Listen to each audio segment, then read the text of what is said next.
The number one point of failure when flying isn't your carbon frame. It's a $25 aluminum part that grounds 40% of travel cyclists who don't pack a spare.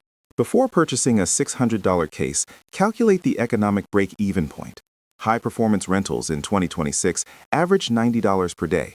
With typical US and EU airline fees of $150 round trip, flying your own bike only becomes mathematically viable on trips longer than 3 riding days.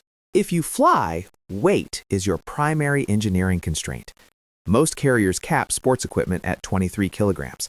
A heavy hard-shell case offers superior impact resistance, but weighs 12 kilograms, leaving only 11 kilograms for your bike and tools. Exceeding this limit triggers overweight fees that often double your transport cost. This creates a trade-off matrix between protection and weight.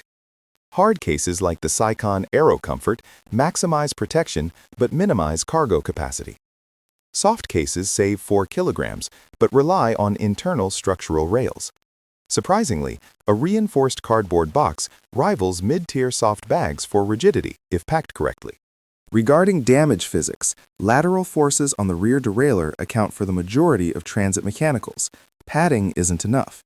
You must unbolt the derailleur from the hanger and tape it inside the chainstay. Always travel with a spare hanger. They are frame-specific and rarely stocked at destination shops. For hydraulic systems, insert bleed blocks into the calipers immediately after wheel removal. This prevents piston overextension during flight pressure changes. Remove center lock routers to prevent warping, and reduce tire pressure to 25 psi, not 0, to maintain rim protection while allowing for altitude expansion. Here is your decision framework for 2026. For one-off trips, a free shop box with pipe insulation is engineered well enough. For frequent travel, hybrid cases like the Evoc Pro provide the best weight to protection ratio. If the trip is under 48 hours, save the hassle and rent.